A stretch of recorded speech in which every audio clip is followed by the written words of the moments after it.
Y efectivamente este tema, como miembro del equipo de salud, es un tema que realmente nos interesa en abordar, ya que, como ustedes deben saber, la odontología es una de las profesiones en que se trabaja a 20, 30 centímetros de la boca del paciente, y por lo tanto manejamos una serie de aerosoles, y estamos trabajando, la verdad, que hace muchos años, la odontología y en Chile y en el mundo hay muy buenos odontólogos, convivimos constantemente, no solamente con este nuevo virus, sino que convivimos trabajando con pacientes con virus del VIH, con virus de otras influencias, con bacterias de la boca, que son 350 distintas especies de bacterias, muchas de ellas altamente patógenas en otros medios del organismo, y que la boca, por su naturaleza de saliva, inmunoglobulinas y la forma de autodefensa que tiene, la verdad que, y además un medio de entrada, se defiende muy bien y tiene todos los medios de defensa.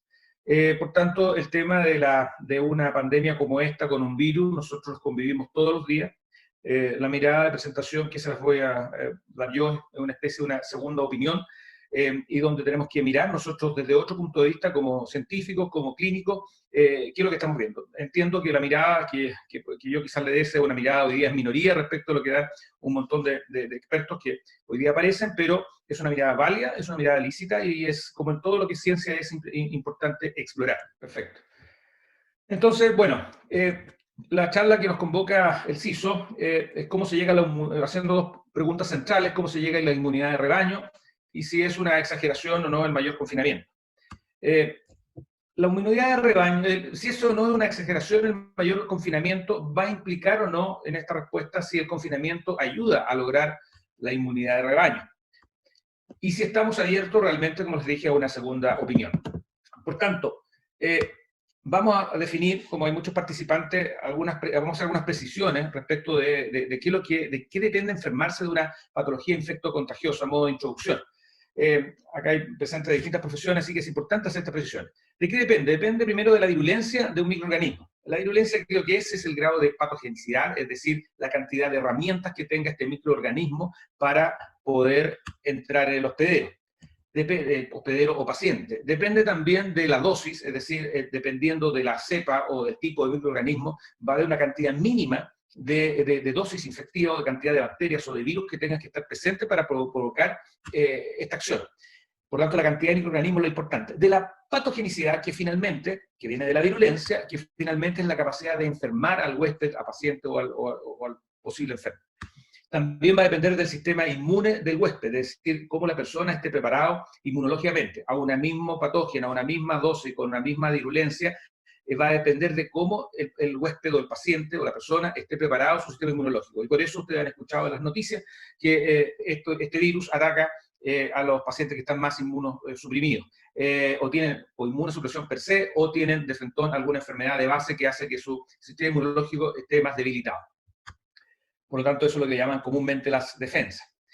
También hay que hacer una distinción entre una infección versus un enfermo o una enfermedad. Una infección o contagiados, como mucho escuchamos al ministro y subsecretario hablar de las noticias, ¿cierto? Entonces, la infección es la invasión o colonización de los microorganismos, la cual puede producir o no daño. Un infectado no necesariamente es un enfermo, lo vemos mucho y lo hemos visto muy bien la diferencia que se hace entre VIH, un paciente VIH positivo, o un paciente que ya está con SIDA, es decir, ya está enfermo del síndrome de inmunodeficiencia adquirida. La enfermedad, por lo tanto, se presenta cuando el huésped es dañado de alguna forma por la presencia de este agente infeccioso. Y luego de la enfermedad vamos a tener dos resoluciones: un recuperado, que puede tener también abrirse un árbol si tiene secuela o no secuela, y lamentablemente la enfermedad podría llegar a la muerte. ¿Qué es lo que en concepto es la inmunidad de rebaño o inmunidad colectiva?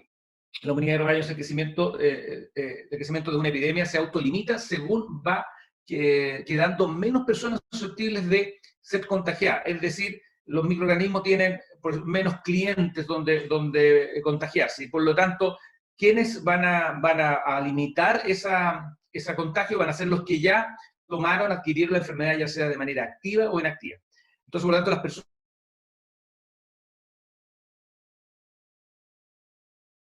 su izquierda abajo, se van a dar cuenta que el porcentaje de individuos, del 100% de los individuos, vamos a tener, por supuesto, en la línea verde los removidos, es decir, lo que se dan infectando porque van creciendo esa infección. Y los azules van a ser susceptibles, es decir, los pacientes, las personas que todavía no se han contagiado con el virus, y por lo tanto, a medida que vayan aumentando los infectados, van a ir siendo removidos. O sea, la línea roja se va infectando, pero van aumentando los infectados, y por lo tanto se aplana, lo que uno ha escuchado comúnmente, se aplana la curva para que esto ocurra.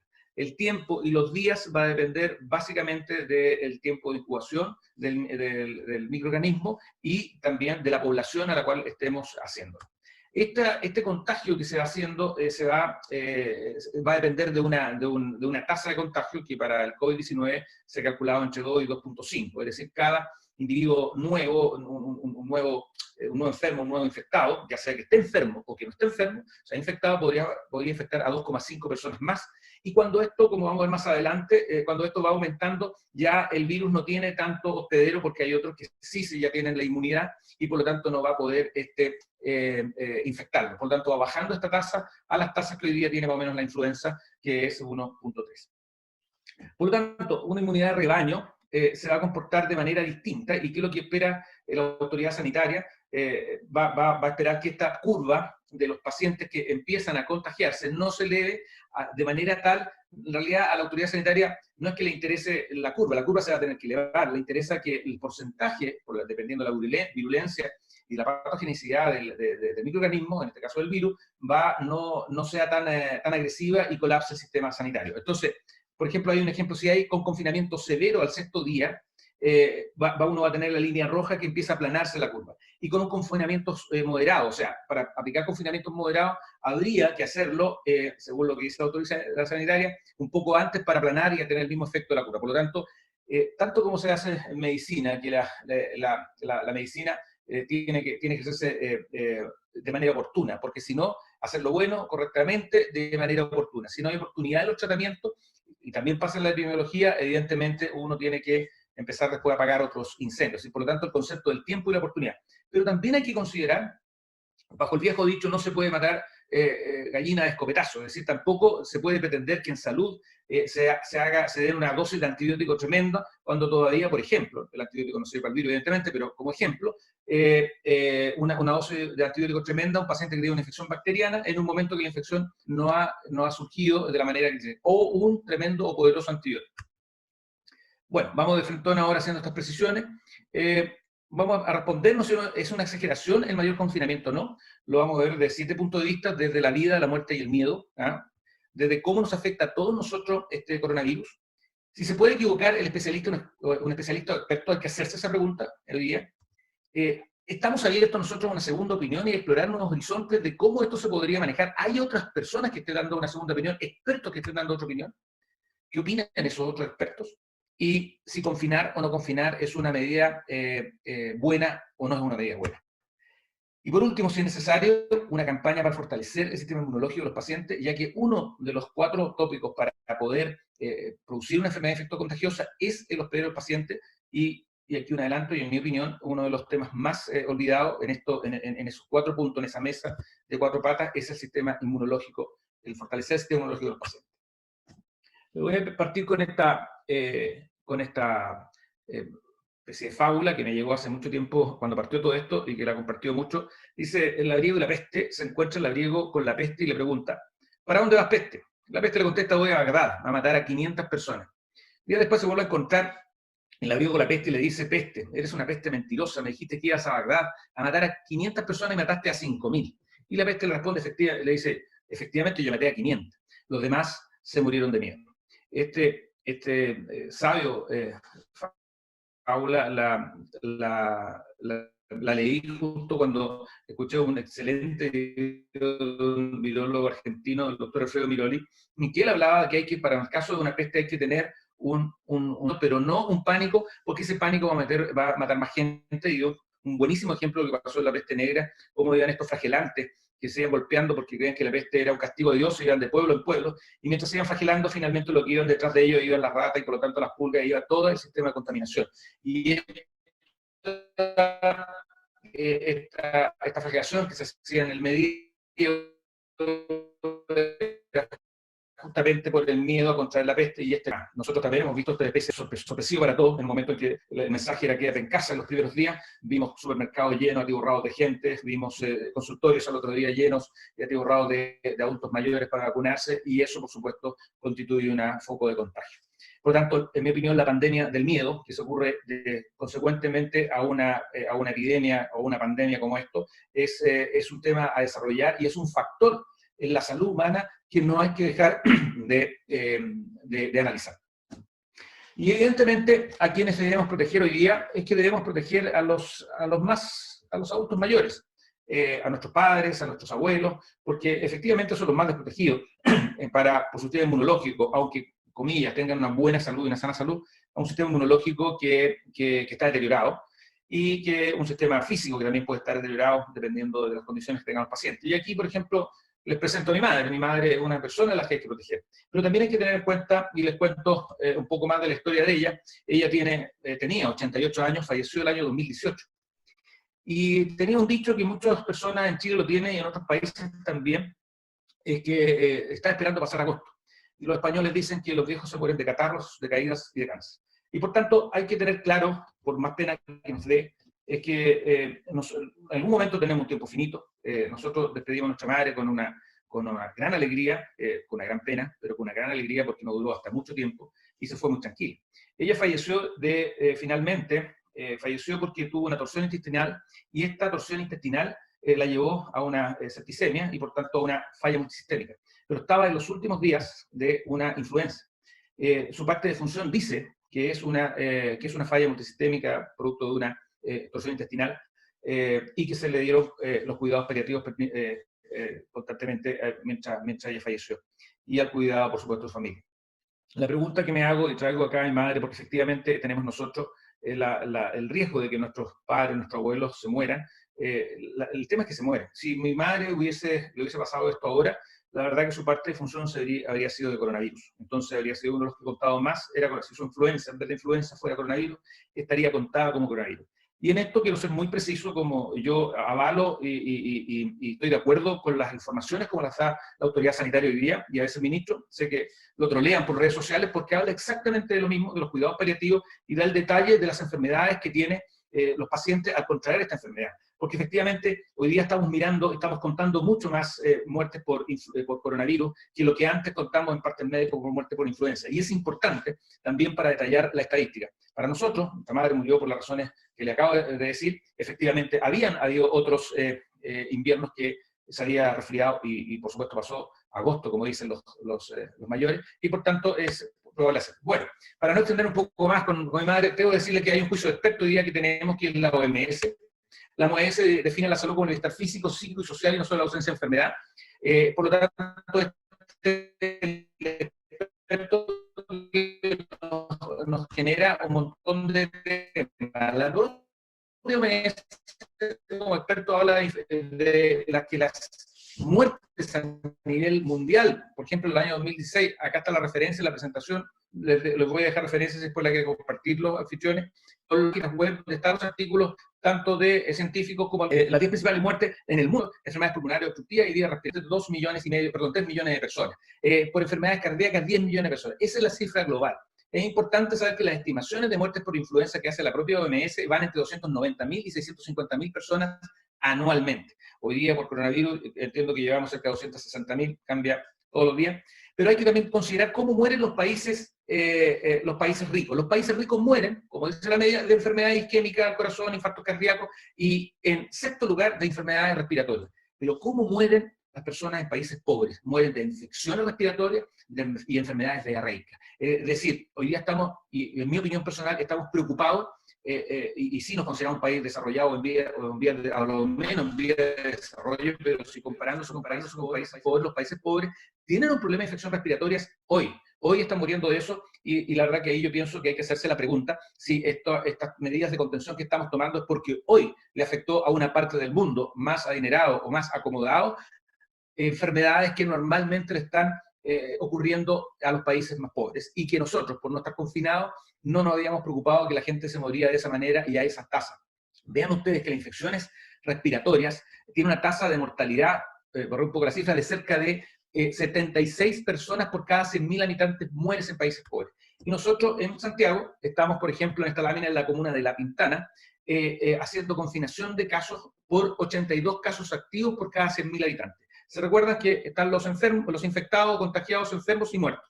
En los países pobres se mueren a tasas de 78 personas por cada 100.000 habitantes por enfermedad respiratoria, y nosotros en nuestros países estamos haciendo temas de confinamiento por 82 casos de contagiados por tasa respiratoria. Entonces hay que hacerse la pregunta si estamos tomando medidas exageradas respecto de esta data que la aporta la OMS, y estos datos del Ministerio de Salud se van hacia la OMS, y hay que hacerse esa pregunta con la sana duda que llama al conocimiento. La esperanza de vida en países pobres, por ejemplo en África, son de 71 años, hoy día el 2015, y en países más ricos de 79 años. La tasa de porcentaje de niños que mueren después de cumplir los 5 años, hoy día en los países más pobres, tienen tasas de mortalidad infantil a los 5 años como la tenían los países ricos en el 1900, para que se den la cuenta si ustedes miran la gráfica. Por lo tanto, también es algo que hay que considerar. Esta lámina me llegó por internet, dice, hay una pandemia que mata a 8.000 niños al día, tiene una cura llamada comida y agua. El riesgo de enfermarse por el virus tiene una bajísima letalidad frente a esta otra pandemia, que podríamos llamarla el hambre, y frente a una letalidad mayor. Pero parece como que el hambre no nos toca a nosotros y no nos contagia, y no estamos nosotros pidiendo una contención ni quedarnos en nuestra casa. Nadie ha cambiado su forma de vida por las muertes que causa el hambre. Las 8.000 muertes son constantes, muere un niño cada 17 segundos por comida y agua potable. Esto es para colocar en una perspectiva el concepto de la vida, la muerte y el miedo. También me llama a la reflexión, o nos invita a la reflexión, el hecho de decir, ahora pareciera que queremos ser inmortales. Apareció el coronavirus y pareciera que queremos ser inmortales, no nos queremos morir.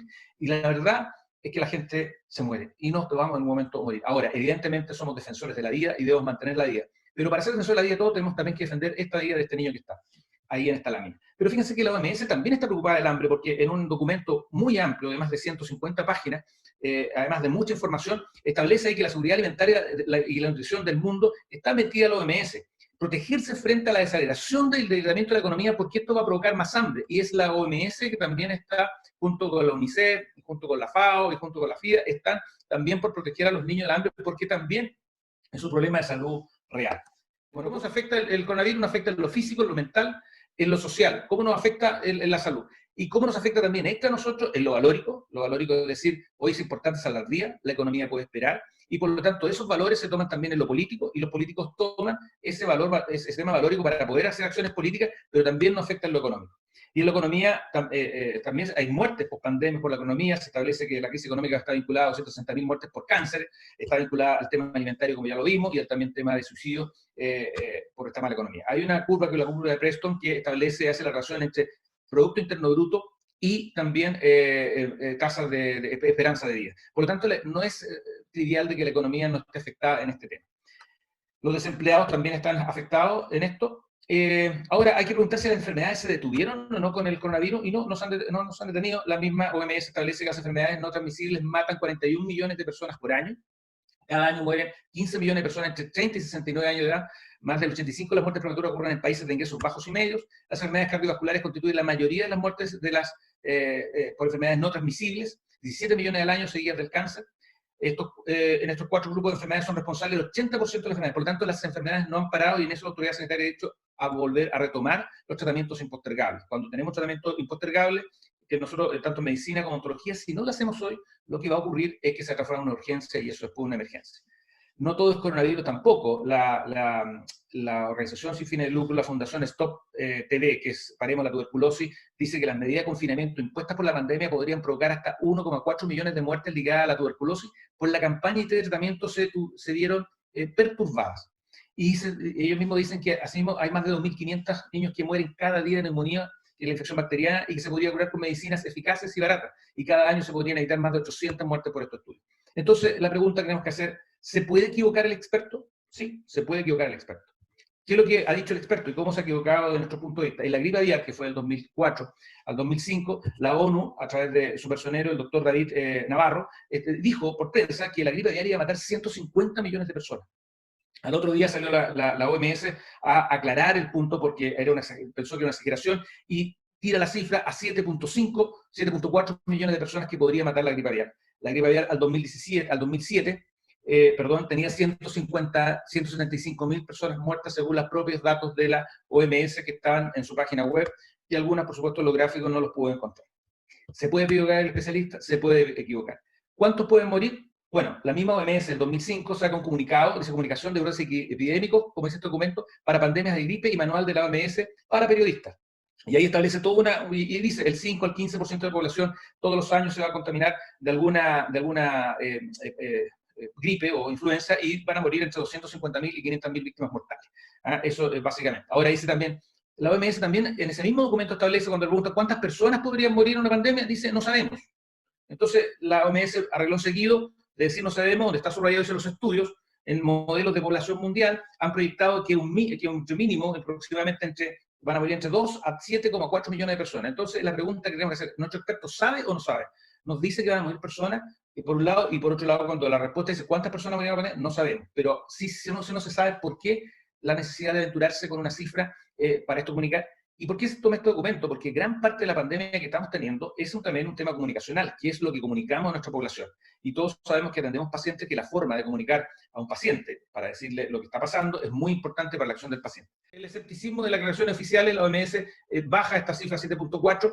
¿Y qué podemos hacer? Dice la OMS. Bueno, ¿qué podemos hacer? Dice, ¿qué puede hacerse algo para detener la pandemia? Quizás, dice, quizás podría surgir con el envío rápido de medicamentos, podría surgir con algunas cosas que como tratamientos de antivirales, etc. Por lo tanto, y en la segunda ronda les voy a comentar de cómo ahí existen otras miradas de expertos, de virólogos, de PhD, de investigadores, respecto de cómo también enfrentar el confinamiento y la inmunidad de rebaño.